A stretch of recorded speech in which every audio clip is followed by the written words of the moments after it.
Hey guys, we've got Andy, Phil and Neil all here to chat about Metal Gear Rising.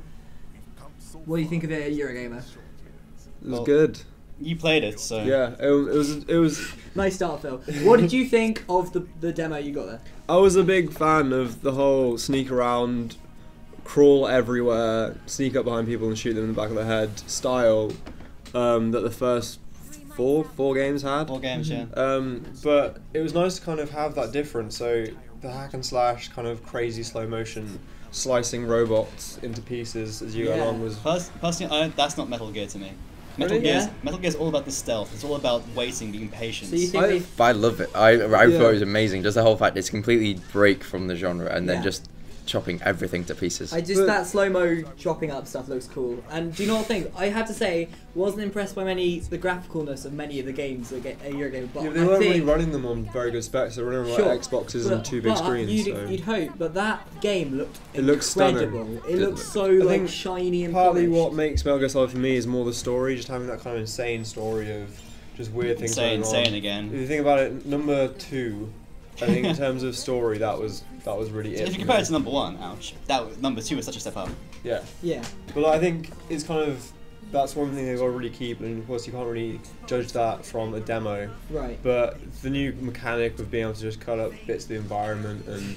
That was funny. When you chopped up the stairs and couldn't go, oh well, now we're stuck. Yeah, you chopped up the stairs, you needed to go. But there's ways around, like, you didn't get stuck, but also the fact that there's a certain amount of tactics, like you walk into like an area, you can see where everyone is, and then you're gonna be like, okay, if I get him first, then him, and you can kind of use that strategy like you did have in the earlier games, just in a completely different mechanics. And do you think the map design was good? Like, is it a sort of game where you have many options of where you go, or is it very linear? What sort of thing are we talking so about? So far, it was very linear. There was different options to do different things. But like, seeing as this game's coming out February 2013. I mean, that was a really good demo. Like, because a lot of games that had releases for the next couple of months, they hardly gave you a demo at all. Whereas that had quite a lot going on, right? Yeah, it was really fun. The only thing I want to see though is, I know it's not, I don't know if it is coming, I don't think it's coming on the Xbox, but I would just want to see that with the Kinect, just because I want to stand there. I want to see that as right and just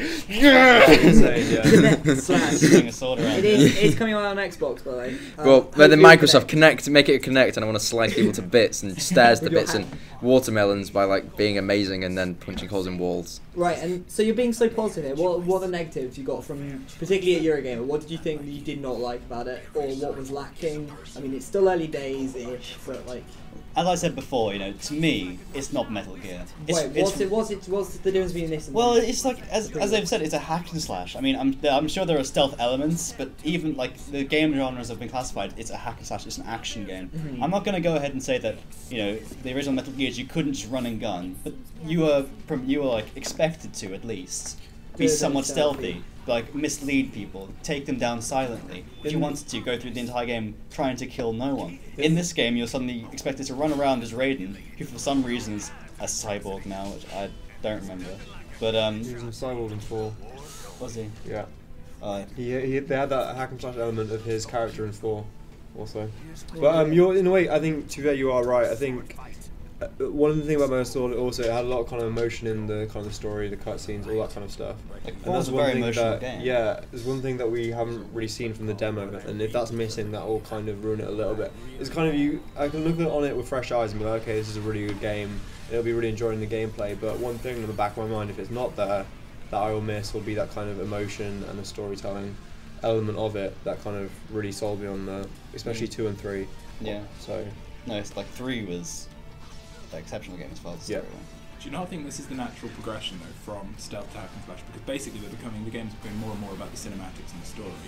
Like they're saying there's like 4 hours worth of cutscenes in this game. It's not ridiculous. Like more than an entire film. So surely if the combat is becoming more cinematic and like that, that's kind of the natural thing you'd expect to happen. Here's a fair point. The only thing is like we didn't really see any of that kind of cutscenes in the demo, but I guess they want to get people to just play the gameplay, have an idea of it, and then shit them off before they cause too long queues. So. But they have said there's more than a feature film's worth of cutscenes in there. Nice. That's gonna be good. I still don't think that justifies changing the game so rapidly, but that's my opinion.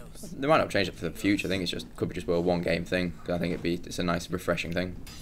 Cool. Especially if we get to chop Snake into pieces. Yeah.